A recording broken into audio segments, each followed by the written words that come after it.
Assalamu alaikum. Hopefully you all are doing fine. This is Muhammad Abdullah Khalid and I am representing KIPS Virtual.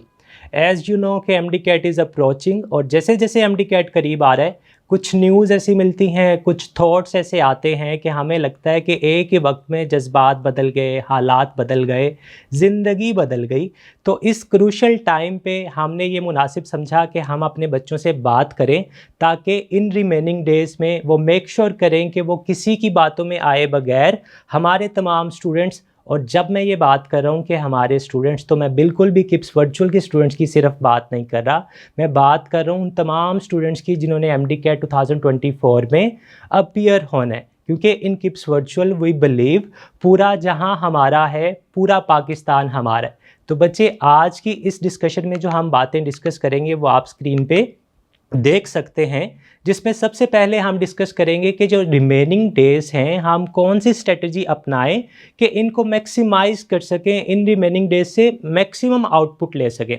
साथ ही साथ हम बात करेंगे कि mock exams को किस तरह से मास्टर करना है, किस तरह से सारी चीज़ों को साथ लेके चलना है कि MDCAT वाले दिन हम खुशी के अलावा कोई और फीलिंग को ना फेस कर रहे हों। साथ ही साथ हम बात करेंगे कि हमने MDCAT के दिन के लिए किस तरह से तैयारी करनी है, और लास्टली ड्यूरिंग MDCAT हम कैसे मेक श्योर करेंगे कि ये जो काम मैं कर रहा हूँ इन 3.5 घंटों के अंदर, वो कामयाबी के अलावा मुझे कुछ और नहीं देंगे। स्टार्ट करने से पहले मैं ये मेक श्योर करना चाहता हूँ कि मैं आप सब की जो एफ़र्ट्स हैं उनको एक्नॉलेज करूँ और आप सबको अप्रिशिएट करूँ कि आपने 14 साल लगातार एक स्केजुअल को फॉलो किया, आपने तैयारी की, एग्ज़ाम्स दिए, तैयारी किए, एग्ज़ाम्स दिए। जिस ख्वाब को जहन में रखते हुए आपने ये सारी जद्दोजहद की, जिस ख्वाब को जहन में रखते हुए आपने सारी मुश्किलात बर्दाश्त की, you are very near to that.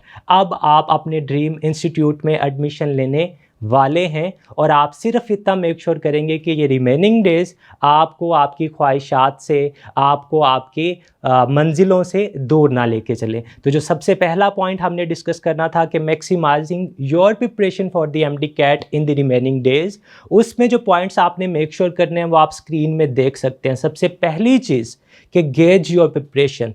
हम क्या करते हैं कि लोगों से पूछते हैं कि उनकी तैयारी कैसी है और वो क्या कर रहे हैं अगले दिनों में, और हम वही पैटर्न फॉलो करने की कोशिश करते हैं। ऐसा नहीं करना चाहिए। मैं अपनी तैयारी को गेज करूंगा कि मैंने क्या कर लिया है, मेरा क्या रहता है, मेरे कितने टॉपिक्स जो हैं वो फुली प्रिपेयर्ड हैं, कितने चैप्टर्स जो हैं वो पार्शली प्रिपेयर्ड हैं, और कितनी चीज़ें ऐसी हैं जो अनप्रिपेयर्ड हैं। मैंने किस सब्जेक्ट को कितना टाइम देना है और जिस सब्जेक्ट को जितना टाइम देना है उसमें कितना टाइम प्रिपरेशन को देना है, कितना टाइम प्रैक्टिस को देना है, ये सारी चीज़ें गेज करने के बाद मैं स्ट्रक्चर्ड चैलेंजेस बनाऊंगा जो कि टास्क बाउंड होंगे।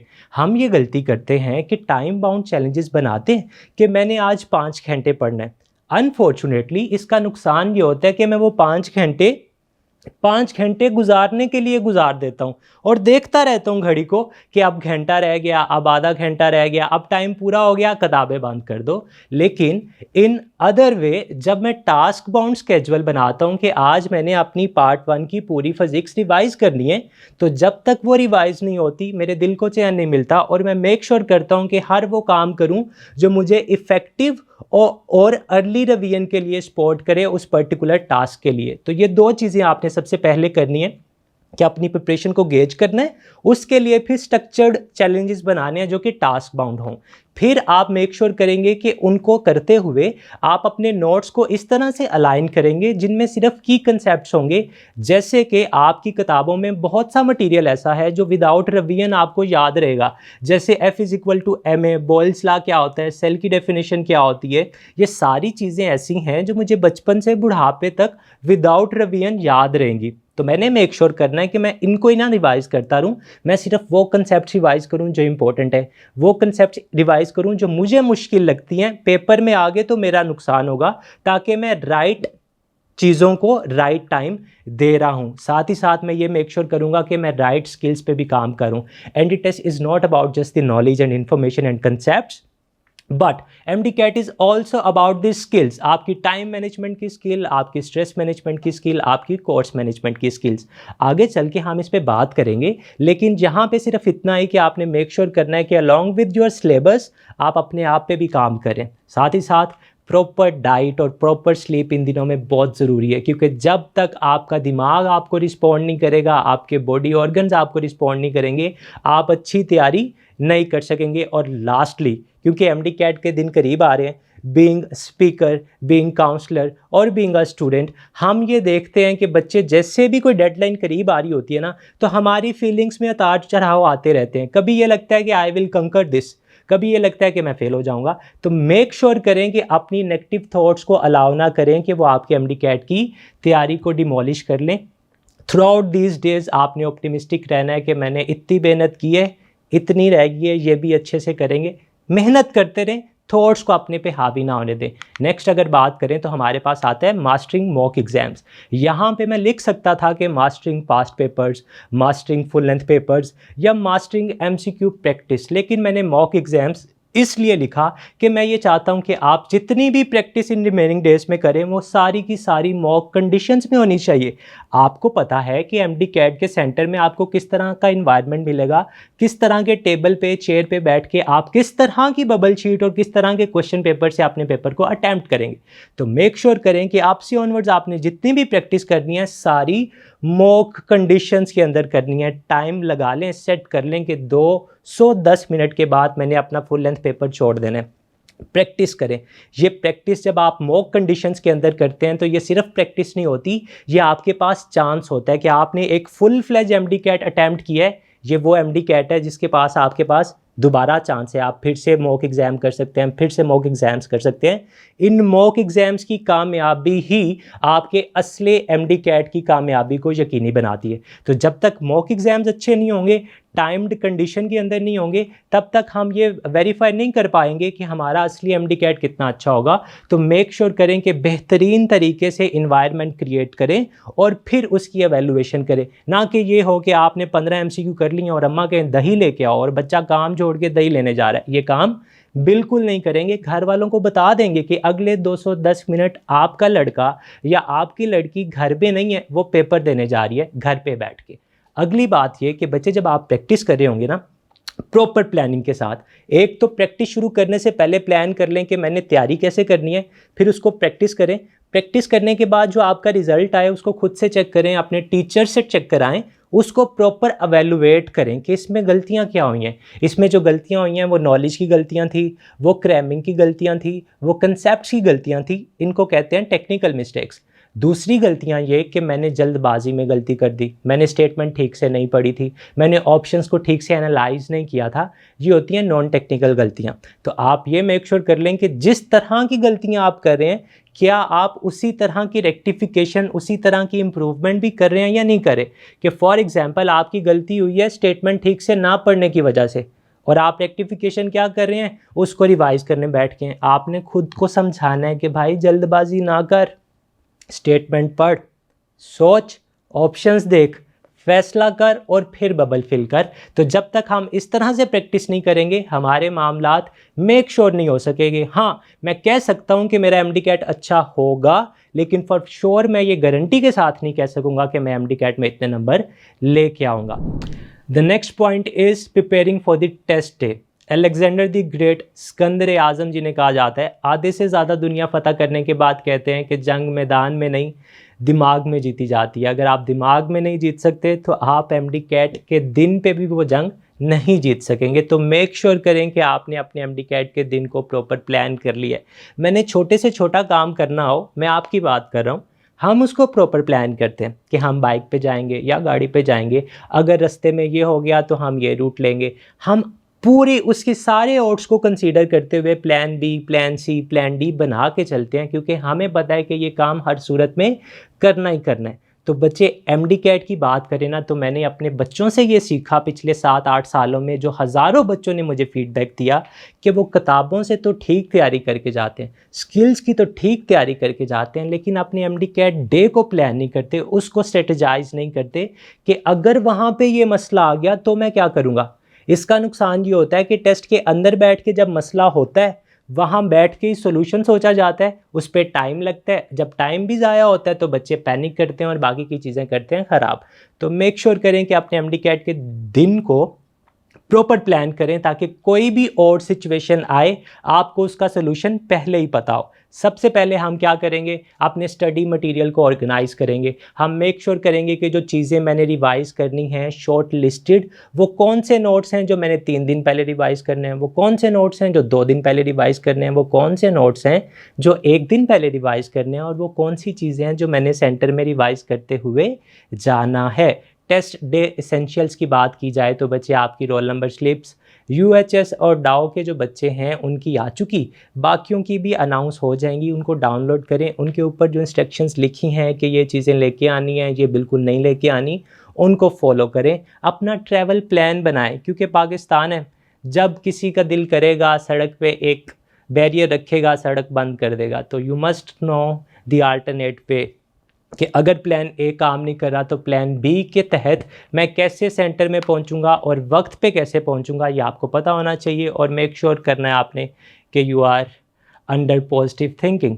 परेशान नहीं होना, ये कोई पहली दफ़ा नहीं है कि आप कोई हाई वोल्टेज का टेस्ट देने जा रहे हैं। आपके बोर्ड एग्ज़ाम्स भी हाई वोल्टेज के थे, आपका नम्स एग्ज़ाम भी हाई वोल्टेज का था। तो एक उस्ताद मेरे ने जो मुझे एक चीज़ समझाई कि don't let it get to your head.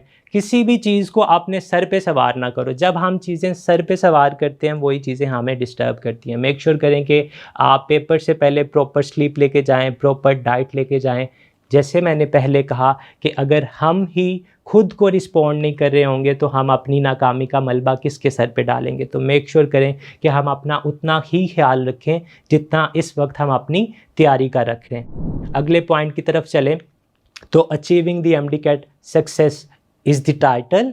और इसमें जो हमने बात करनी है वो ये बात करनी है कि एमडीकैट करते हुए, अटेम्प्ट करते हुए मैंने क्या काम करने हैं। सबसे पहले ये बात शुरू करने से पहले मैं आपको बताऊं कि हमें ये तो पता होना कि एमडीकैट है क्या, चीज़ क्या है। तो ऑब्वियसली आप में से बहुत से बच्चों को पता है ये सारी बातें, लेकिन मैं फिर भी रिवाइज़ किए देता हूँ कि आपके टोटल MCQ 200 होंगे। वेटेजेस की बात की जाए तो मेरिट फार्मूला 10 40 50 है, आप सबको पता है। आपको पता होना चाहिए कि 68 बायोलॉजी के, 54 फिज़िक्स के, 54 केमिस्ट्री के, 18 MCQs इंग्लिश के और 6 MCQs लॉजिकल रीजनिंग के आएंगे। टाइम की बात की जाए तो आपके पास 210 मिनट होंगे 3.5 घंटे सॉल्व करने के लिए, यानी ऑन एवरेज एक MCQ के लिए 1 ही मिनट होगा। और बात करें तो डिफ़िकल्टी लेवल, सारे MCQ डिफ़िकल्ट नहीं होते। एज़ पर दी PMDC पॉलिसी वो कहते हैं कि 20% MCQ आसान आएंगे, 60% MCQ मॉडरेट लेवल के आएंगे और 20% MCQs ऐसे आएंगे जो मुश्किल होंगे। और वही होते हैं जो फैसला करते हैं कि आपका एडमिशन किंग एडवर्ड में होएगा या नहीं होगा। अगर फर्दर बात करें तो आप देख सकते हैं कि पासिंग क्राइटेरिया क्या है। वो बच्चे जो पोजीशन के लिए स्ट्राइव कर रहे हैं उनके ज़हन में तो 100% के अलावा कुछ नहीं होना चाहिए। और वो बच्चे जो सिर्फ ये चाहते हैं कि सिर्फ पास करना है ताकि किसी कॉलेज में एडमिशन हो जाए, तो यू मस्ट नो कि MBBS में सीट लेने के लिए आपके पास कम से कम 55% नंबर होने चाहिए और BDS में एडमिशन लेने के लिए आपके पास कम से कम 50% नंबर होने चाहिए। लास्टली आप सबको पता होना चाहिए कि मुबारक वाली बात, नो नेगेटिव मार्किंग। इसका मतलब ये है कि जितने MCQ एंड पे रह जाएंगे जो मुझे पता ही नहीं है कहाँ से आए हैं, अल्लाह ना करे कि कोई ऐसा MCQ हो, लेकिन इन केस कोई ऐसे MCQ आ जाएंगे तो मैं इनको खाली नहीं छोड़ के आऊँगा, मैं एजुकेटेड गेस लगा के वो MCQ भी सॉल्व करके आऊँगा। आगे चलते हैं, MDCAT की बात हो रही है कि MDCAT क्या है। तो MDCAT is not a game. बहुत से कहते हैं लोग कि MDCAT is a game of 3.5 घंटे। मैं कभी भी इसको एक खेल नहीं समझता। MDCAT is a test of your knowledge, is a test of your concept, is a test of your speed, is a test of your intelligence question, your confidence and your analytical ability. बात हम speed की करें ना बच्चे, जैसे अभी पिछली slide में मैंने आपको बताया कि ऑन एवरेज एक MCQ को सॉल्व करने के लिए 1 मिनट, तो आपने बात को ठीक समझना है कि ऑन एवरेज एक MCQ को सॉल्व करने के लिए 1 मिनट। इसका हरगिज़ ये मतलब नहीं है कि एक MCQ को सॉल्व करने के लिए 1 मिनट, ये मतलब नहीं है। देयर विल बी MCQs जो 5 सेकंड में सॉल्व होंगे, देयर विल बी MCQs जो 30 सेकंड में सॉल्व होंगे, देयर विल बी MCQs जो 1 मिनट में सॉल्व होंगे और देयर विल बी MCQs जो 5 मिनट ले लेंगे सॉल्व होते होते, और ऐसे MCQs भी होंगे जो 5 मिनट भी ले लेंगे उसके बाद भी ठीक सॉल्व नहीं होंगे। तो आपने मेक श्योर करना है कि उस पर्टिकुलर MCQ को जितना टाइम रिक्वायर्ड है उतना ही देना है, उससे ज़्यादा नहीं देना। आपकी एनालिटिकल एबिलिटी आपको इस काबिल बनाती है कि आपको एमसीक्यू देख के पता चल जाए कि इसको अभी सॉल्व करना है, बाद में सॉल्व करना है। कंसेप्ट्स और नॉलेज के बारे में आप ऑलरेडी जानते हैं। फर्दर अगर हम बात करें तो हमारे पास एक स्लाइड है जिसको हम कहते हैं how to solve a single MCQ. अब ये जो पॉइंट्स आपको नज़र आ रहे हैं ना बेटा, ये आपको एक एमसीक्यू सॉल्व करने का तरीका सिखाते हैं। और मज़ेदार बात यह है कि I will suggest all of you कि अपने एमडी कैट को एक एक एमसीक्यू करके कंकर करें, बजाय इसके कि हम एज अ होल उसको जीतने की कोशिश करें। एक एक एमसीक्यू को मारते जाएं ताकि कामयाबी यकीनी हो। सबसे पहले हम पढ़ने की कोशिश करेंगे। अब यहाँ पे आप सोच रहे होंगे कि सर क्या शानदार बात की है, हमें नहीं पता कि एमसीक्यू को पढ़ के सॉल्व करना चाहिए। बिल्कुल बच्चे, हमें पता है, लेकिन हमें नहीं पता कि ठीक से कैसे पढ़ा जाता है। हम क्या करते हैं, एमसीक्यू की स्टेटमेंट को पढ़ते हैं जल्दियों के अंदर, उसको समझते नहीं है कि पूछने वाला पूछ क्या रहा है। फिर उसकी स्टेटमेंट पढ़ने के बाद हम उसकी ऑप्शंस पढ़ते हैं। क्योंकि मैंने स्टेटमेंट ठीक से नहीं पढ़ी थी, तो ऑप्शंस पढ़ने के बाद मुझे फिर से ज़रूरत महसूस हो रही है स्टेटमेंट पढ़ने की, तो मैं फिर से स्टेटमेंट पढ़ता हूँ, जिससे मेरा टाइम ज़ाया होता है। 200 एमसीक्यूज़ की स्टेटमेंट अगर 2 दफ़ा पढ़ी जाए तो कम से कम 15 से 20 मिनट हैं जो ज़ाया होते हैं, जो कि आप अफोर्ड नहीं कर सकते। तो सबसे पहले जब आप पढ़े हैं ना, उसको आपने इस तरह से चबा चबा के पढ़ना है कि आपको पता हो कि स्टेटमेंट में क्या पूछा गया है, और मैंने ऑप्शंस पढ़ते हुए कौन सी बात, कौन सी टैगलाइन, कौन सी रिक्वायरमेंट अपने जहन में रखनी है। दूसरी बात ये कि जल्दबाजी में नहीं आना, उसको थोड़ा सा सोचना है कि यार ये क्यों सवाल है। बाज़-औक़ात सवाल इतने आसान होते हैं, लेकिन समझने की नाकामी की वजह से ना वो आपका ऑप्शन गलत हो जाता है। उसके बाद हमारे पास आते हैं सॉल्व की ऑप्शन। अगर छोटे से छोटा न्यूमेरिकल भी आ जाता है ना, उसको लाजमी सॉल्व करें, क्योंकि हम जब सॉल्व नहीं करते तो गलती के होते हैं चांसेस। और एमडी कैट वाले बच्चे पेपर मुश्किल नहीं बनाते, उसको इस तरह से घुमा के बनाते हैं कि बच्चा घूम जाए। अब ये करते हैं कि आपको ना गलत जवाब नहीं देते दूसरी ऑप्शंस, मतलब आपकी एक स्टेटमेंट है, आपने उसको सॉल्व करना है, आपका ठीक जवाब आ जाएगा। अगर आप गलत फार्मूला लगा के सॉल्व करें तो इखलाकी तौर पे तो ये होना चाहिए ना कि वो जो गलत जवाब आया है वो ऑप्शंस में नहीं होना चाहिए। लेकिन MD CAT is a test जिसमें सारे ऑप्शन ऐसे ही होते हैं कि आप कोई गलती करके सॉल्व करके जवाब निकालेंगे, वो जवाब आपको ऑप्शंस में नज़र आ रहा होगा, आप उसको सर्कल कर लेंगे खुशी खुशी में कि मेरा तुक्का ठीक निकला, लेकिन वो गलत हुआ होगा। तो ये मेक श्योर कर लें कि आप छोटे से छोटे न्यूमेरिकल को भी लाजमी सॉल्व करें, हर ऑप्शन को देखें और जस्टिफाई करके बबल फिल करें। जस्टिफाई का मतलब ये होता है कि अगर मैं अल्फ़ा को चूज़ कर रहा हूँ तो मुझे पता होना चाहिए कि why I am selecting alpha option, why I am not selecting the beta, the Charlie and the delta option. जब हम ये काम कर लेते हैं तो ज़िंदगी आसान सी मिसाल आपको देता हूँ। हमें सवाल आता है एटम इज़ कंपोज्ड ऑफ, क्योंकि सोसाइटी ने हमें नेगेटिविटी फीड की हुई है हम के अंदर के टाइम बहुत कम होगा। हम पहली ऑप्शन देखते हैं इलेक्ट्रॉन, हम कहते हैं इसी से तो मिलके बनता है, फटाफट से बबल फिल कर देते हैं। फिर पड़ती है नज़र proton, neutron, all of this. तो जस्टिफाई का ये मतलब है कि अगर चलते चलते ऑप्शन बी आपको ठीक लग रही है, उसको फिल करने से पहले सी और डी लाजमी देख लें। हो सकता है कि चार्ली या डेल्टा ऑप्शन आपकी बीटा ऑप्शन से ज़्यादा सूटेबल हो। फिफ्थ पॉइंट पे आती है केयरलेसनेस, इसको आपने अवॉइड करना है। हम क्या करते हैं, बबल फिल कर रहे होते हैं साथ साथ, कुछ बच्चे होते हैं वो छोड़ते जाते हैं कि एंड पे फिल कर लेंगे, कुछ बच्चे होते हैं वो साथ साथ फिल कर रहे होते हैं। तो मैं इस पे कमेंट नहीं कर रहा कि साथ साथ फिल करने हैं या बाद में फिल करने हैं, ये आपकी अपनी मर्जी है। रिकमेंड अगर मैं करूँ तो यही करूँगा कि साथ साथ फिल करें, लेकिन आंखें खोल के फिल करें।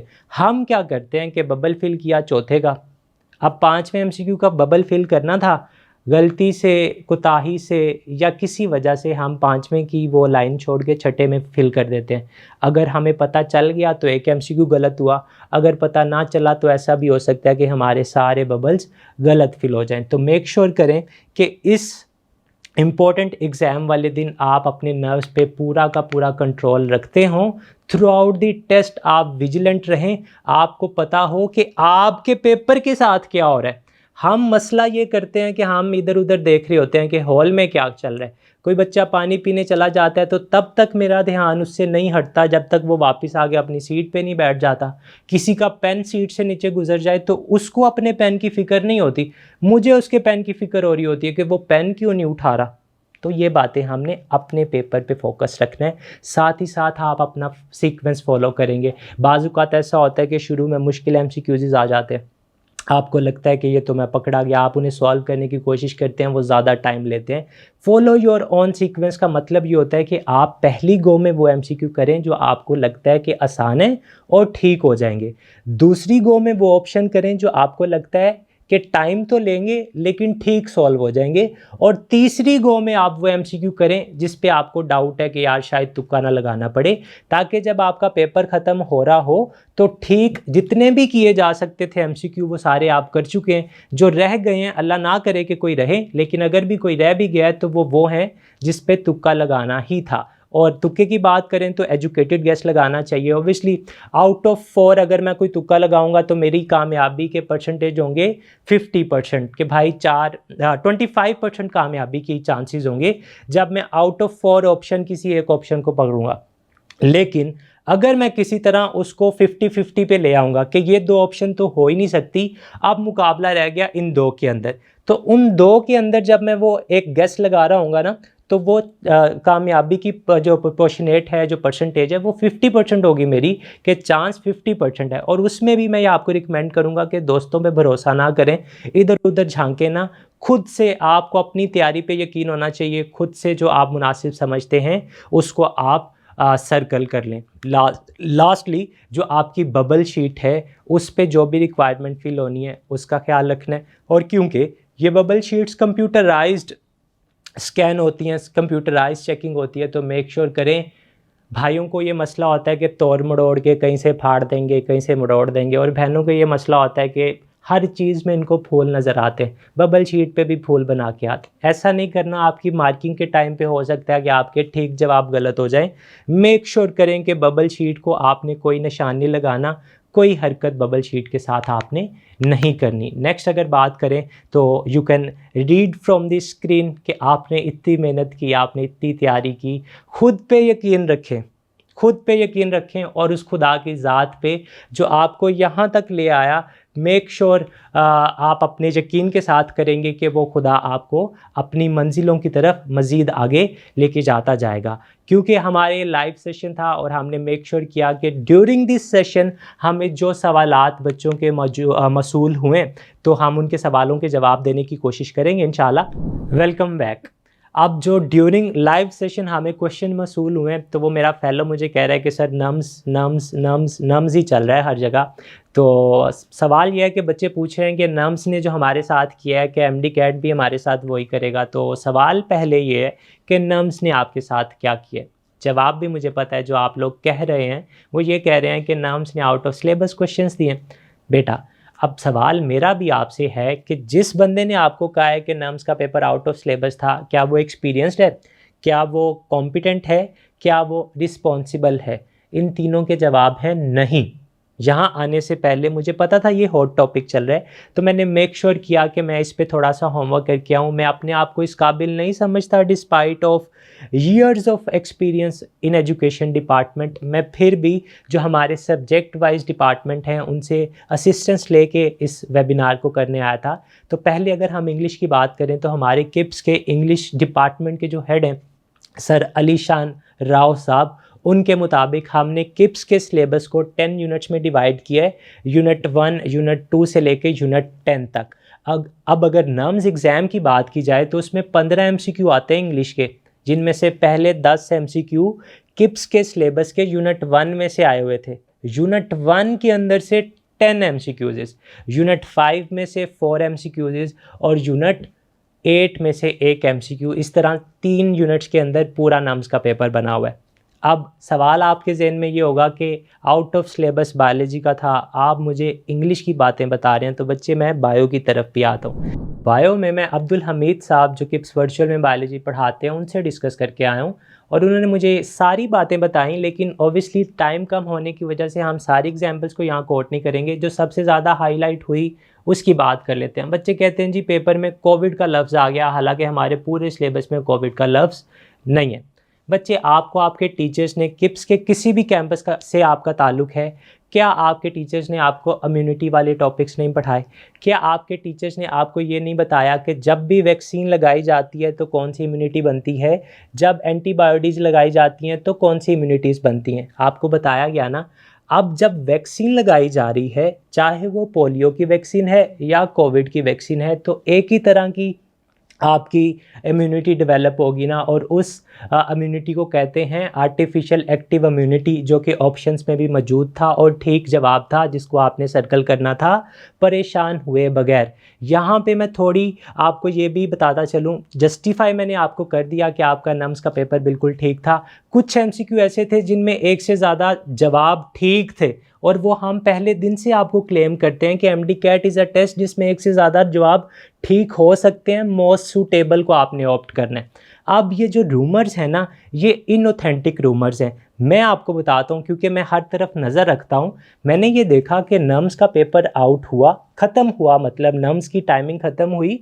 नम्स का पेपर ख़त्म होने के 15 मिनट बाद एक प्रॉपर यूट्यूब चैनल, उन्होंने वीडियो अपलोड कर दी कि नम्स वालों ने बच्चों के साथ ज़्यादती कर दी। बच्चे, वीडियो रिकॉर्ड करने में टाइम लगता है, प्लान करने में टाइम लगता है, रिकॉर्ड करने के बाद उसको काटना, एडिटिंग करना, उसमें टाइम लगता है, फिर अपलोड करने में टाइम लगता है। और पाकिस्तान में जो इंटरनेट की सिचुएशन है, यू मस्ट नो कि 15 मिनट में वीडियो अपलोड नहीं हो सकती।